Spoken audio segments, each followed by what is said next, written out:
Meron tayong lumang manok dito mga kaibigan. Oh. Wait. Ayan. Ayan ang ating lutuin. Lagyan natin ng udong. Ayan, o, tanglad. Mommy. Why does it do that chicken? Lutuin natin ang lumang manok. Goy, ilagay mo ngayon doon. Itapon mo na yung ating, ng malunggay. No. Sibuyas. Daming sibuyas, mga kaibigan. Galing sa ating garden. Oh, nangabali na siya. Oh. Nabali sa hangin. Ayan, gisahin lang natin. Lagyan natin ng udong, lagyan ng malunggay. Ay, ayos na. Ayan, so ngayon, tatanggalin lang natin yung balat dito. Gisahin natin tong balat.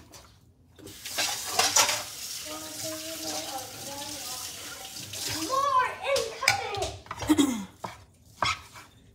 More red for you, Mom. I-cubes lang natin to. Cubes? Ayan. Oh, yeah? Let's just try cube. Luma na ito, mga kaibigan. Pero okay pa naman. Basta hindi... Basta maayos pa. Walang amoy. Ayos na yan. Tanggalin natin ang kanyang balat. Yan ang ating gigisahin. Sa udong. Ayan.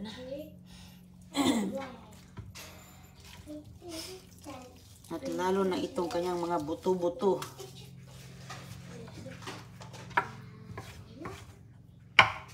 Ang buto-buto. Ayan.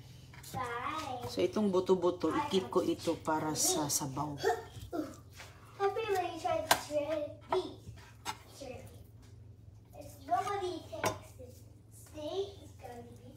Maulan dito. Kumusta po sa inyong lahat? Sana'y maayos ang inyong panahon dyan, no? Dito ay mabagyo. Mabagyo, malakas ang hangin. Ayan, okay na yan. Ito ay aking isabaw.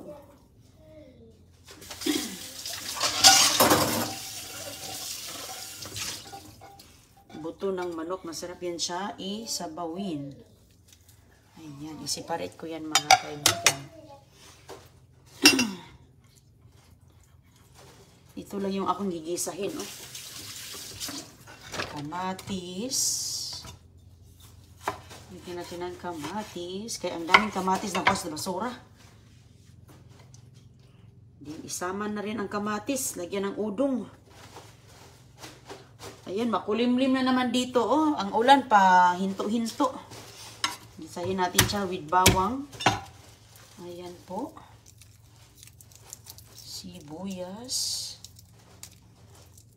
Lagyan ng malunggay. Ay, sus, perfect.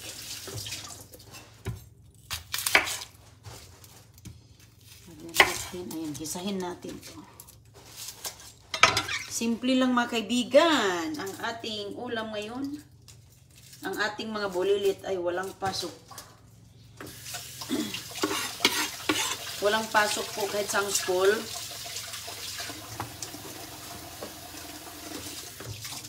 Dahil po malakas ang hangin. Malakas ang ulan. At saka baka lumalakas pa. Hindi natin alam ang panahon kasi. Ayan. Kaya dito sa bahay. Ganun po dito. Okay. Lagyan na natin ng kunting olive oil. Panggisa lang ng sibuyas, kamatis. Okay. Scissors. Saan mo na, Goy? Need a scissor for something. Busy man sa Goy-agoy. Busy sa Goy-agoy, mga kaibigan, kasi kahit wala siyang pasok ay ano pa rin. Meron pa rin silang activity sa bahay. Pinadala ng guro. Ang sibuyas ni Inday, grabe kadami. Hala ka. Sus, nahiwa ko pati tanglad. Ay, ay, ay.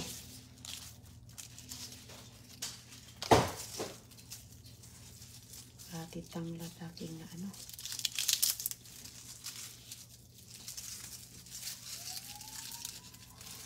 Oh, ayan mga kaibigan, oh.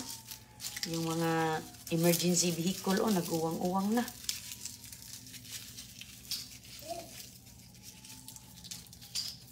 Nag-iingay na ang mga ano. Meron siguro mga emergency sa ibang lugar. Tanglad. May tanglad po, okay na. Goy. Anong ginagawa mo, Goy? This is stuck on the water one. The balloon is stuck there. Sibuyas dahon. Ang dami kong sibuyas dahonan. Yan na rin yung ginagawang gulay. Hindi lang siya pang timpla. Kung ano lang meron sa garden, yan ang ilalagay natin. Ay, mas okay naman. Ayan, hindi na uso yung mga angkop-angkop dito. Ay, as long as hindi naman maayos naman. So, ayan. Sibuyas.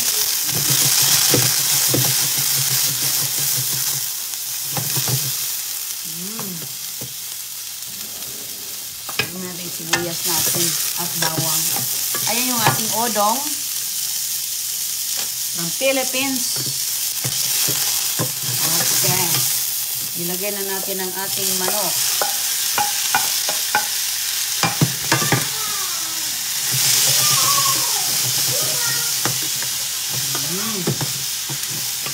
Haluin ng konti.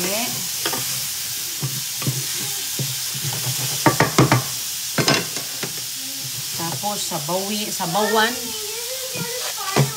Isa ba na? Lagyan natin ng konti. Pwede na, lagyan mo lang doon. Laro niya ni Siko. Lagyan natin ng konting tuyo. Konting tuyo. Paminta. Hindi naman, konti lang naman yun. Konting asin. Ayan, tanglad. Lagyan ng sabaw.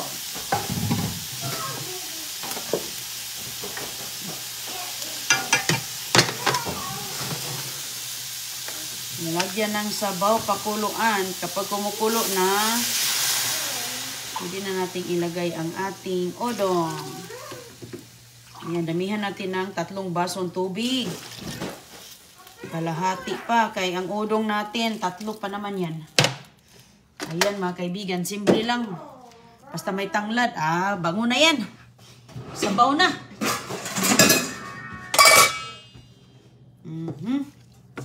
Kuluan lang natin. Simple, easy. Hindi natin gawing complicated. Hindi natin gagawing masakit sa ulo. Simple lang. Basta hikahigop. Makahigop. Kaya ano lang, tanglad. Tanglad lang. May tanglad. Ayos naman.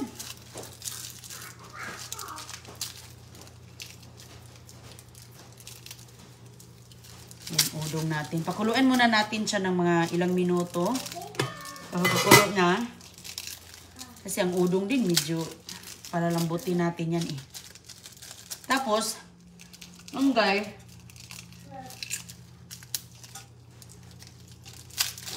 tapos may kaning bahaw. Hindi bahaw kasi bago yan kanina. Kanin. Habang tulog si CJ, luto tayo. Tapos pagising niya, kain na. Goy! Hindi mo man ito inayos yung ating hinimay na malunggay, Tumulong pa sa agoy-agoy sa akin sa paghimay, Tingnan mo, iniwan lang niya dito, Iniwan mo man lang, Goy. Okay lang, okay lang. Ayan mga kaibigan, Ingat po sa area na west side. Sa west coast. Ayan, dahil doon daw yung doon sa west. West dito sa lugar namin. Ingat po kayo dyan dahil malakas din yung hangin. Yung aking mga tubo ay natumba. Itlagay natin ito sa garden. Natumba ang aking mga kaibigan, tubo. So ito, pakuluan ko lang itong manok na yan. Yung buto. Ayan, tubo ko. Natumba siya. Natumba. Baby pa naman to. Oh. Pero tamang-tama na ito siya. O, kinain ko nga dito. Pinangos ko na nga eh. Tapos yung kalahati, tinanim ko na. Mahaba to yung kalahati dito. Tinanim ko na kay habang maulan. Habang maulan. Lagyan ko pa ng asin mga kaibigan. Dahil konti lang yung nalagay nating asin. Habang siya po ay kumukulo. Ayan. Nagsimula na. Nagbabulos-babulos na. Konti lang yun eh. So, dagdagan natin. Dagdagan natin ng asin. Ah! Ayan. Sure na. Sure na ang ating tinulang manok. Ang ating lumang manok. Okay. Ano gawa mo, Goy? Ayan o, ginagawa niya dito. Mayroon siyang book kanina. Tapusin natin yan mamaya. Ano saman? Ay, hindi makuha. Ay, sus ko. Pinutol mo kasi yung string. Huwag mong putulin. Ibalik mo yung string. Saan yung string? Huwag kang mag-akyat dito kay ma-slide ka. Ibalik mo yung upuan. Ibalik mo. Mayroon pang anong gayo. Hey, that's my magic. Oh, your magic one. Okay, that's good. Okay na yan. No, I'll fly away again. Anong gagawin ko nito? Hello, Road Ahead. Good morning, Inday from California. Ma'am Road Ahead. Thank you very much. Shout out from California. Back to string. I don't know where's the string. Ako man ibabalik niya.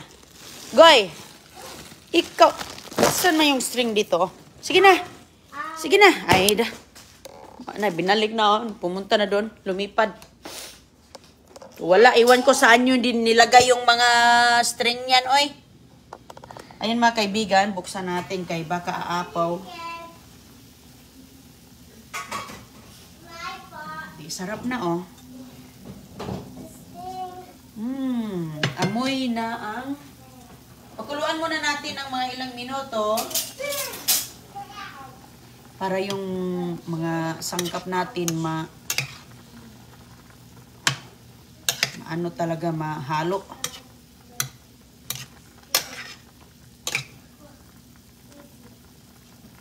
Kung ano lang meron sa garden, yan lang nilagay natin. Kay, hindi tayo basta-basta makabiyahe ngayon kay may mga nakabantay ng mga pulis doon. Ay, sarap na ba eh? Purya buyag. Purya buyag. Okay na. Sus ko, simple, easy. Huwag na nating sakitin yung ulo natin. Kung ano lang meron dyan, di ba? Mayroon ng ulam. Mayroon ng sabaw pag magising sa Hulyo. 3 lang nilagay ko mga kaibigan. Kasi may kanin man. Yung udong, pampadagdag lang ng lasa. Pampadagdag, parang pansit ba? Parang lomi. Wala man tayong lomi. Ay. Sarap yung noodle sa lomi, no? Pwede siguro udong sa lomi. Mag-lomi tayo. Yan. Palambutin natin ang udong. Pag malambot na siya, lagyan natin ang ating malunggay mga kaibigan. Kasi mabilis lang naman ang malunggay. Okay na ang sabaw. Sold na.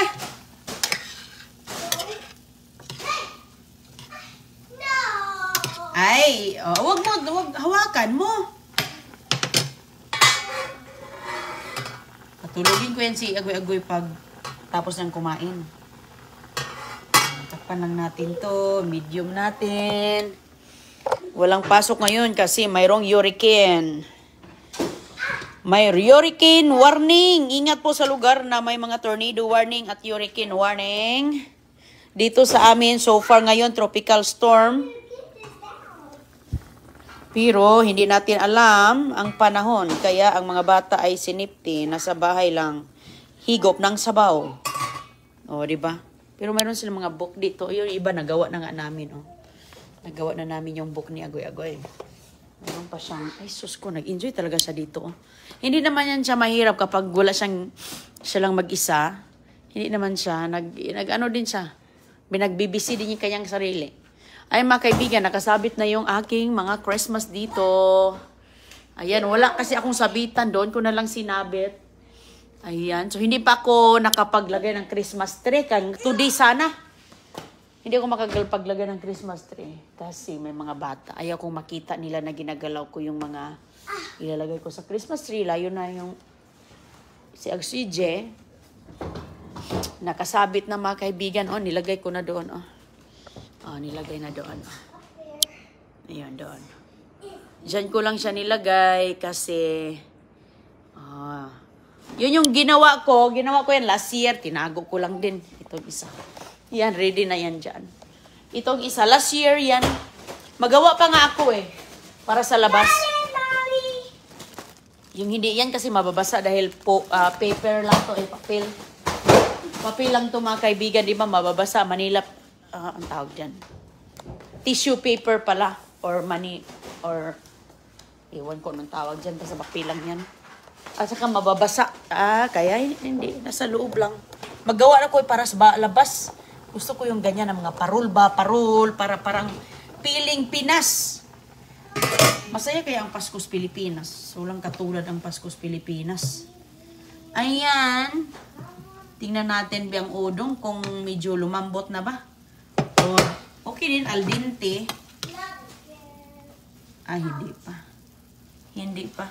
Pwede na siya pero parang hindi siya totally luto pa. Sarap yan al dente or el dente. Yung half cook. Medyo malutong-lutong. Lutuin ko ng husto. Kasi hindi rin maganda pag hindi lutuin ng husto ang udong. Kasi kami noon mga kaibigan, yung pancit canton, kinakain namin yan hilaw. Kapag nagluluto ng pansit, kami din mga bata, sikrito din kaming nangunguha ng mga konting mga kanton. So si Agoy-Agoy, wait, stop. Dito, mapangka yung ating lamisa. That's it ha, that's the last one, you move this chair. You're not gonna move this chair anymore. These are flying away. No, that's it. No more. Wow, sarap ng udong, Inday. Sarap ng udong.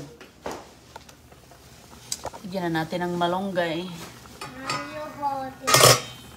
Hawakan mo, be. Hindi ko mahawakan. Nagluto tayo. Susi, Inday Badiday.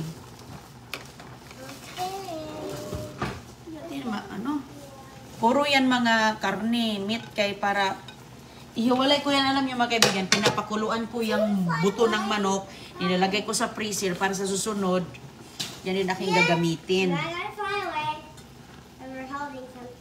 Nagpi-freezer ako dito ng mga soup. Lalo na magawa ako ng beef soup, nilalagay ko sa freezer.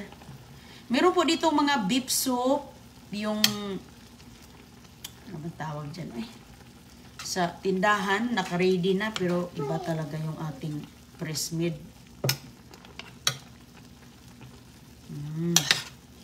Masarap talaga, may malunggay, walang problema. Everyday nga kaming mga bata pa, everyday nga kaming kumain ng malunggay, wala pa ngang sahog. Okay lang, everyday malunggay, maganda yan sa ating kalusugan. Walang problema, hindi naman ibig sabihin na wala tayong ibang loto, alangan man laging hotdog. No. Hindi maganda, laging hotdog, ham, hindi. Wala yan dito. Hindi pwede. Si Chris, hindi kumakain ng processed food. Processed meat, hindi na siya, naglaylo na sa processed meat. Kaya doon na siya sa mga gulay-gulay at protein, naturally cooked. Okay, fights na Ay, sus, lumabas pa ang ating tanglad. Ay, sus ko, walang katulad ang mga pagkain ganito, mga kaibigan. Kahit saan ako magpunta, ay ito talaga okay na at least. Kapag umuwi kami ng Pilipinas, ay, ang mga bata, hindi na magka-problema yung pupuntahan namin doon. Hindi na problema yung pupuntahan namin doon dahil may sabaw lang. May kanin. Okay naman to. Diba? Oh. Sure na siya. Sabaw na. May sabaw. Akala ko inubos ng udong. Hindi pala.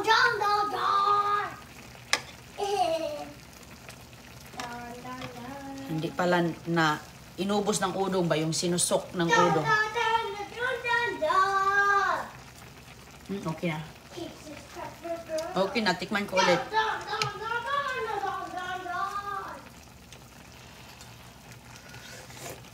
Ay, buyag.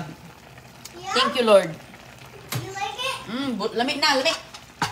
Lami, ayun mga kaibigan, ingat po kayo sa maulan nga panahon. Walang problema. Kung anong meron yan sa bahay, available.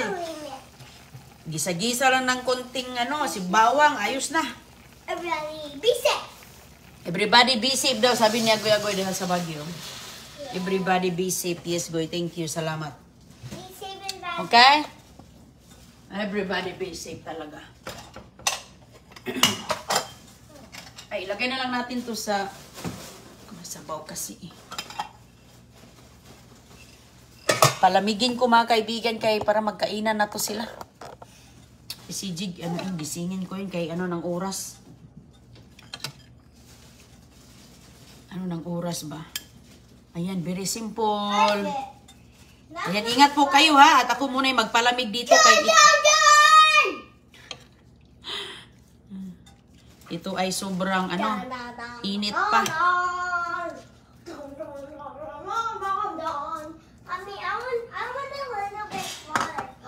Tubig? Inom ka tubig? One chicken staying on the food. Ay, ay, ay. Ang manok. Poop on it. Ay, ay, ay. Doon ibatog ang manok. Yeah, he's sleeping. Kalilinis ko lang sa manok mga kaibigan kanina kasi nga He's sleeping on it. mabasa yung kanilang ilalim. He's sleeping on it. Natulog dahil siya. Sus ko, inaantok ang manok. Sarap pa naman matulog kapag maulan. He's trying to sleep on that food. Ay, sus ko. Okay, thank you. Nagpalamig lang ako sa mga kids. Sarap naman yan gawing sabaw. Oo, sabaw-sabaw lang tayo. Thank you po. Ingat.